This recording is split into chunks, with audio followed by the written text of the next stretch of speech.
बिस्मिल्लाहिर्रहमानिर्रहीम। Dear students, आज का जो हमारा आर्टिकल है वो है solubility. Solubility mean amount of solute dissolve in solvent at the particular temperature. देखो स्टूडेंट्स, हमारे पास फॉर एग्जांपल ये एक फ्लास्क है। मैंने इसके अंदर जो सॉल्वेंट यूज किया हुआ है वो वाटर है। वाटर कितना ले लिया? 100 ग्राम, यानी 100 ग्राम इसमें वाटर ले लिया और उसके बाद इसका टेम्परेचर मैंने पार्टिकुलर रखा 20 सेंटीग्रेड। 20 सेंटीग्रेड पर 100 ग्राम वाटर में देखना चाहता हूं कि सॉल्यूट कितना डिसॉल्व हो सकता है। और सॉल्यूट मैंने कब तक डिसॉल्व करना है?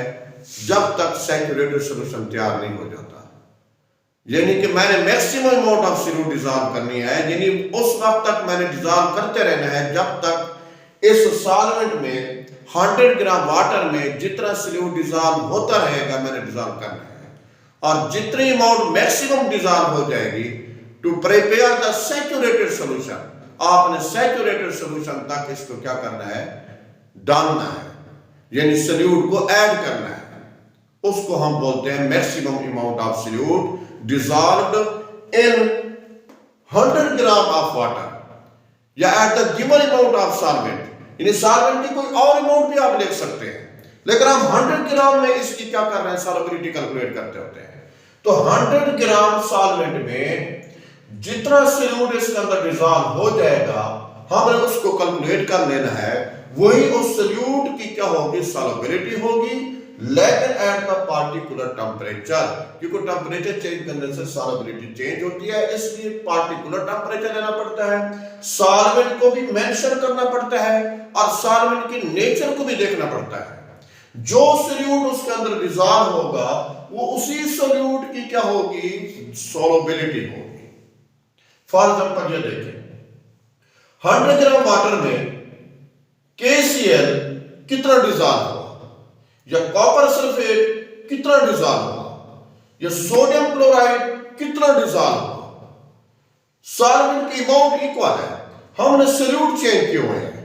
अगर KCl डिसॉल्व करते हैं या कॉपर सल्फेट डिसॉल्व करते हैं या सोडियम क्लोराइड डिसॉल्व करते हैं, इन तीनों का रिजल्ट सॉल्युबिलिटी का डिफरेंट क्यों आता है? क्योंकि हमने सॉल्यूट की नेचर क्या की हुई है? चेंज की हुई है। यहां से पता चलता है कि सॉल्यूट की नेचर चेंज करने से सॉल्युबिलिटी भी क्या हो जाती है? चेंज। टेम्परेचर भी चेंज करने से सॉल्युबिलिटी क्या हो जाती है? चेंज। सॉल्वेंट की अमाउंट चेंज करने से फिर भी सॉल्युबिलिटी क्या हो जाती है? चेंज। आगे जाके फैक्टर में इसकी डिस्कशन करेंगे, तो इसलिए फिर इनको मेंशन करना पड़ता है। At the particular temperature at the given amount of solvent, मैंने वाटर लिया हुआ है, अब कॉपर सल्फेट देखना चाहता हूं प्रैक्टिकल तरीके से कितना डिसॉल्व हुआ। तो कॉपर सल्फेट इसमें कितना डिसॉल्व हो सकता है, प्रैक्टिकल तरीके से इसका क्या रिजल्ट कैलकुलेट कर सकते हैं। तो कॉपर सल्फेट स्टूडेंट याद रखना है 21 ग्राम डिसॉल्व हो सकता है अगर आपके पास 100 ग्राम क्या हो? वाटर मौजूद हो। इसी तरीके से अगर पोटासियम क्लोराइड को डिसॉल्व करना है तो पोटासियम क्लोराइड 39 ग्राम डिसॉल्व हो सकता है 100 ग्राम वाटर में, यानी 100 ग्राम वाटर में 39 gram potassium chloride are dissolve at the particular temperature. Particular temperature हमने 20 सेंटीग्रेड लिया हुआ है। इसी तरीके से अगर सोडियम क्लोराइड का रिजल्ट निकालें तो सोडियम क्लोराइड 36 या राउंड कर 37 ग्राम क्या हो जाता है? डिसॉल्व हो सकता है। तो 36 ग्राम 100 ग्राम वाटर में, यह भी आपने मेंशन करना होता है कि सोडियम क्लोराइड जो डिसॉल्व हुआ 100 ग्राम वाटर में कितना डिसॉल्व हुआ, KCl कितना डिसॉल्व हुआ, कॉपर सल्फेट कितना डिसॉल्व हुआ। जैसे सॉल्यूट चेंज किया तो इसकी सॉल्युबिलिटी भी क्या हो गई है? चेंज हो गई है। तो ये ऑब्जेक्टिव में बात आ जाए कि KCl 100 ग्राम में कितना डिसॉल्व हो सकता है, तो आपने ऑब्जेक्टिव याद रखनी है 39 ग्राम। सोडियम क्लोराइड 36 ग्राम डिसॉल्व होता है, लेकिन शर्त यह है कि 100 ग्राम वाटर में अगर सॉल्वेंट की गिवन अमाउंट आप चेंज कर दें तो ये रिजल्ट भी सॉल्युबिलिटी का क्या हो जाएगा? चेंज हो जाएगा। अगर टेम्परेचर चेंज कर दें तो फिर भी क्या हो जाएगा? चेंज हो जाएगा। इसलिए हमारे पास एक फार्मूला है, सॉल्युबिलिटी कैलकुलेट कैसे करते हैं। जितने सल्यूट की अमाउंट डिसॉल्व हो जाए आपने उसकी सॉल्वेंट की अमाउंट पे डिवाइड कर देना है, जितना उसके अंदर आपने सॉल्वेंट ऐड किया हुआ था, मल्टीपल क्या कर देना है 100, वो 100 ग्राम में उसका क्या आ जाएगा, रिजल्ट आ जाएगा। फॉर एग्जांपल ये देखें स्टूडेंट्स, मैंने यहां पे एग्जांपल पुट की हुई है, ये बहुत फेमस एग्जांपल है। 5 gram of solute dissolved in 25 gram of water at the 20 centigrade, calculate the solubility। यानी कोई क्वेश्चन कर रहा है, अगर हम 5 ग्राम सल्यूट, कोई सल्यूट है 25 ग्राम वाटर में डिसॉल्व हो जाता है, फॉर एग्जांपल ये 25 ग्राम वाटर है, इसके अंदर मैंने सल्यूट 5 ग्राम डिसॉल्व किया है, यानी उसकी सॉल्युबिलिटी 5 ग्राम है, तो वो कहते हैं कैलकुलेट करो कि इसकी 100 में कितना सॉल्युबिलिटी होगी, 100 ग्राम में ये कितना डिसॉल्व होगा। तो वाज़ेह बात है कि सल्यूट कितना डिसॉल्व हुआ, आप इसकी जगह पे लिख लें 5 ग्राम, और वेट ऑफ सॉल्वेंट कितना लिया हुआ है आपने, यहां पर दिया हुआ है 25 ग्राम, यहां पे लिख लें 25। तो अब हम रिजल्ट निकालना चाहते हैं कि 100 में इसकी सॉल्युबिलिटी कितना होगी। तो अगर हम इसको 25 को डिवाइड कर लें, 4 आएगा, 4 को 5 से मल्टीपल करें तो ये 20 ग्राम इसका अंदर डिसॉल्व हो सकता है। यहां से ये रिजल्ट मालूम हुआ स्टूडेंट्स कि सॉल्युबिलिटी अगर कैलकुलेट करनी हो, अमाउंट ऑफ सॉल्यूट को आपने सॉल्वेंट के वेट पर डिवाइड करके मल्टीपल अगर 100 कर दें तो आपको सॉल्युबिलिटी कैलकुलेट हो सकती है। तो सॉल्युबिलिटी डियर स्टूडेंट्स आप इस फार्मूले से कैलकुलेट कर सकते हैं कि जो गिवन अमाउंट ऑफ सॉल्वेंट है उसको डिवाइड करना है अमाउंट ऑफ सॉल्यूट पर, तो इसका मतलब ये हो गया कि मल्टीपल क्या करना है 100, क्योंकि रिजल्ट हमने 100 में लेना होता है। अगर आपको सॉल्यूट सॉल्वेंट जितना भी बताया जाए लेकिन आपने 100 में रिजल्ट बताना होता है, वो उसकी क्या होती है, सॉल्युबिलिटी होती है। ये तो डियर स्टूडेंट्स सॉल्युबिलिटी की डेफिनेशन और सॉल्युबिलिटी को कैलकुलेट करने का तरीका, उसके बाद मैंने प्रैक्टिकल तरीका भी बता दिया है। सबसे पहले आपने फ्लास्क लेनी होती है, उसके अंदर सॉल्वेंट डालना होता है eight the given amount of solvent, उसके बाद अमाउंट ऑफ सॉल्यूट को डिसॉल्व करना होता है, लेकिन कब तक, जब तक सैचुरेटेड सॉल्यूशन नहीं बन जाता। इसका मतलब है मैक्सिमम अमाउंट ऑफ सॉल्यूट आपने डिसॉल्व करनी होती है eight the given amount of solvent, जो सॉल्वेंट की अमाउंट दी जाए, चाहे वो 25 ग्राम दी जाए, चाहे वो 30 ग्राम दिया जाए, चाहे आपको 200 ग्राम दिया जाए, जितना भी दिया जाए, तो आपने उसको डिसॉल्व किया एट द पार्टिकुलर टेंपरेचर को भी आपको मेंशन करना पड़ेगा। उसके बाद वो जो भी रिजल्ट आएगा वो उस सॉल्वेंट की अमाउंट में सॉल्युबिलिटी होगी। अगर आप उसको 100 में चेंज करना चाहते हैं तो ये आसान इजी फार्मूला है, वेट ऑफ सॉल्यूट को वेट ऑफ सॉल्वेंट पे डिवाइड करें, मल्टीपल 100 करें, वो उसकी सॉल्युबिलिटी आ जाएगी, लेकिन किस में आ जाएगी, 100 ग्राम वाटर पे आ जाएगी, ये याद रखना। उसके बाद हम डिस्कस करते हैं इसका प्रिंसिपल क्या है, इसका असूल क्या है, सॉल्युबिलिटी का असूल कैसा चलता है। स्टूडेंट्स सॉल्युबिलिटी की जो प्रिंसिपल है, लाइक डिसॉल्व लाइक के मुताबिक एक दूसरे में डिसॉल्व होते हैं। लाइक डिसॉल्व लाइक का मतलब यह है कि interaction are similar in both solute and solvent, यानी जिस सॉल्यूट की जिस सॉल्वेंट में सिमिलर इंटरएक्शन हो, यानी कि उसकी अट्रैक्टिव फोर्स दोनों की आपस में सेम हो, इंटरएक्शन सेम हो, उसको बोलते हैं लाइक डिसॉल्व लाइक। यह है मतलब लाइक डिसॉल्व लाइक का, यानी कि interaction are similar in both solute and solvent, यानी सॉल्यूट और सॉल्वेंट का अगर इंटरएक्शन सेम आ रही है तो इट्स मीन वो लाइक डिसॉल्व लाइक, वो एक दूसरे को लाइक कर रहे होते हैं, क्योंकि दोनों की इंटरएक्शन क्या होती है, आपस में सेम होती है। अब इसको थोड़ा सा एक्सप्लेन करते हैं। देखिए डियर स्टूडेंट्स, अगर हमारे पास एक एन कंपाउंड है, एन कंपाउंड जितने भी होते हैं वो स्ट्रांग पोलर होते हैं, यानी उसकी पोलैरिटी काफी होती है, वो स्ट्रांग पोलर सब्सटेंस कहलाते हैं, स्ट्रांग पोलर कंपाउंड कहलाते हैं। लेकिन जो कोवलेंट कंपाउंड होते हैं उनमें से कुछ पोलर भी मॉलिक्यूल होते हैं और कुछ सब्सटेंस नॉन पोलर भी होते हैं।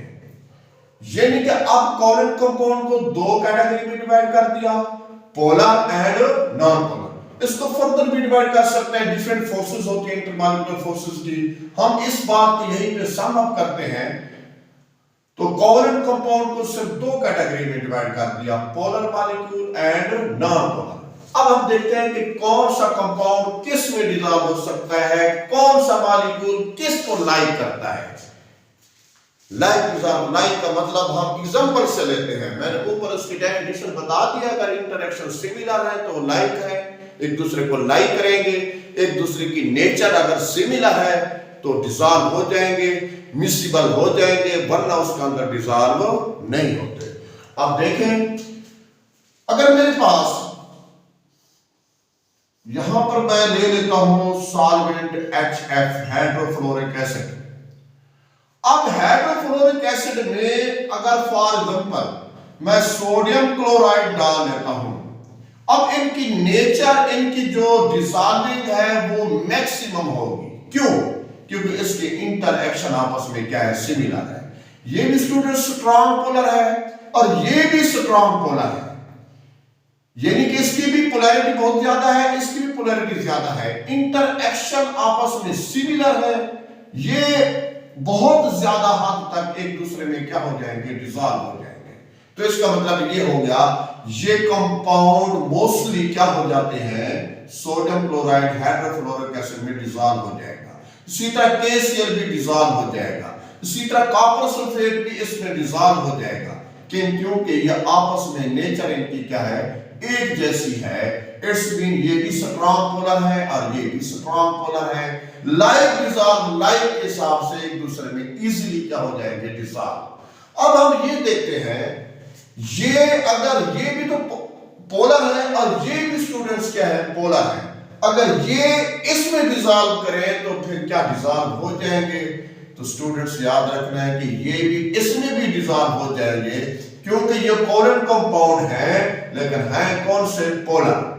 लेकिन जितना इसकी डिसॉल्विंग इनकी आपस में होगी, उतना डिसॉल्विंग इनकी इन कंपाउंड में नहीं होगी। इन कंपाउंड में इनकी डिसॉल्विंग स्लाइटली लेस होगी, यानी थोड़ी सी कम होगी, क्योंकि ये पोलर है लेकिन स्ट्रॉन्ग पोलर में मौजूद नहीं है। अगर इनमें कोई वीक पोलर है वो स्लाइटली शामिल होगा। अगर कोई स्ट्रॉन्ग पोलर इसमें आ जाता है, फिर वो 100% इसके अंदर क्या हो जाएगा, डिसॉल्व हो जाएगा। यानी कहने का मकसद ये है, अल्कोहल वाटर में डिसॉल्व कर दें। फॉर एग्जांपल ये मेरे पास वाटर है, तो इसके अंदर मैंने अल्कोहल डाल दिया, तो स्टूडेंट्स याद रखना, अल्कोहल वाटर में 100% डिसॉल्व हो जाएगा, क्योंकि इनके आपस में इंटरएक्शन सिमिलर है। अगर इनको इधर डाल दें, यानी वाटर में डिसॉल्व कर दें KCl, फिर भी डिसॉल्व हो जाएगा। क्यों? वजह, ये भी पोलर है और ये भी पोलर है। ये पोलर कोवलेंट है और ये पोलर कौन से है, आयनिक है। आयनिक पोलर वो होते हैं, रिपीट कर दूं, जिसका डिफरेंस 1.7 से क्या आ रहा होता है, ज्यादा आ रहा होता है, और इनका 1.7 से कम आ रहा है, 1.4 तक आ रहा होता है, उससे लेस आ रहा होता है, उसे हम पोलर तो बोलते हैं, लेकिन कौन से पोलर होते हैं, कोवलेंट पोलर होते हैं। अब हम देखते हैं नॉन पोलर को स्टूडेंट्स। ये ग्रीस है, पेंट्स है, गैसोलीन है, कार्बन टेट्राक्लोराइड है, ऑर्गेनिक कंपाउंड जितने भी हैं, ये एक दूसरे में डिसॉल्व हो जाते हैं। अब ऑर्गेनिक कंपाउंड को आप अगर ऐड कर देते हैं कार्बन टेट्राक्लोराइड में, ये डिसॉल्व हो जाएंगे। गैसोलीन को पेंट्स के अंदर ऐड कर देते हैं तो ये डिसॉल्व हो जाएंगे। ग्रीस को आप ऑयल के अंदर डाल लेते हैं तो ये डिसॉल्व हो जाएंगे। वाह, इसकी क्या रीजन है? इसकी रीजन ये है कि इनको जैसे ही आप ऐड करते हैं तो इनकी इंटरएक्शन आपस में क्या होती है, सिमिलर होती है। यानी सिमिलर होती है, आपने ऑयल है और उसके साथ आपने ग्रीस मिला दिया और उसके आपने ऐड कर दी, नेफ्थलीन ऐड कर दी या कोई ऑर्गेनिक कंपाउंड डाल दिया, ये डिसॉल्व हो जाएंगे, क्योंकि इनकी इंटरएक्शन फोर्सेस आपस में क्या है, सिमिलर है। नॉन पोलर मॉलिक्यूल है तो वीक फोर्सेस है, तो एक दूसरे में डिसॉल्व हो जाएंगे। अब हम क्वेश्चन करते हैं, क्या नॉन पोलर को पोलर में डिसॉल्व करें या पोलर को नॉन पोलर में डिसॉल्व करें? क्या ये हो जाएंगे? ये डिसॉल्व नहीं होंगे, क्योंकि इनकी इंटरएक्शन आपस में सिमिलर नहीं है। फॉर एग्जांपल आप ऑयल और वाटर को मिक्स करते हो तो ऑयल वाटर में मिक्स नहीं होता, इट्स मीन वो डिसॉल्व नहीं होता, क्योंकि उनकी लेयर अलग अलग रह जाएगी। फॉर एग्जांपल ये हमारे पास एक बीकर है आपने वाटर और ऑयल को डिसॉल्व किया तो ऑयल की लेयर अलग होगी, वाटर की लेयर अलग होगी और ऑयल की लेयर अलग होगी। अब इसका मतलब है दरमियान में कॉन्जुगेट लेयर बन जाएगी। ये एक दूसरे में मिसिबल क्यों नहीं हो रहे? मिसिबल का वर्ड स्टूडेंट वहां यूज करते हैं अगर दोनों लिक्विड है। अगर दोनों लिक्विड है तो फिर मिसिबल का वर्ड इस्तेमाल करते हैं। अगर एक सॉलिड है और एक लिक्विड है तो फिर हम कहते हैं डिसॉल्विंग का वर्ड इस्तेमाल करते हैं। तो इसका मतलब ये हुआ ऑयल वाटर में मिसिबल नहीं है। क्यों नहीं है? इसका मतलब है कि ये लाइट डिसॉल्व लाइट के मुताबिक फॉलो नहीं कर रहे, इनकी इंटरएक्शन फोर्सेस आपस में एक जैसी नहीं है। तो ये क्वेश्चन ध्यान में रख लो स्टूडेंट्स, लाइट डिसॉल्व लाइट का मतलब सिर्फ हम यही लेते हैं कि इंटरएक्शन जो फोर्सेस हैं वो आपस में क्या हो, सेम हो, यानी कि पोलर पोलर में डिसॉल्व होते हैं, नॉन पोलर में डिसॉल्व होते हैं और नॉन पोलर पोलर में डिसॉल्व नहीं होते। तो पोलर दो टाइप्स के होते हैं, कुछ पोलर कोवलेंट होते हैं, कुछ पोलर आयनिक होते हैं। आयनिक पोलर आयनिक में ज्यादा डिसॉल्व होते हैं, लेकिन जो आयनिक पोलर है कोवलेंट पोलर में डिसॉल्व लेस अमाउंट में होते हैं। उसकी वजह क्या है कि इनके आपस में जो नेचर है, इनके आपस में डिसॉल्विंग की लाइकिंग है वो सेम नहीं है, लेकिन ये पोलर में डिसॉल्व हो जाते हैं। उसके बाद अगर पोलर को नॉन पोलर में डिसॉल्व करें, चाहे इस पोलर को डिसॉल्व करें चाहे इस पोलर को डिसॉल्व करें, ये नॉन पोलर में डिसॉल्व क्यों नहीं होते?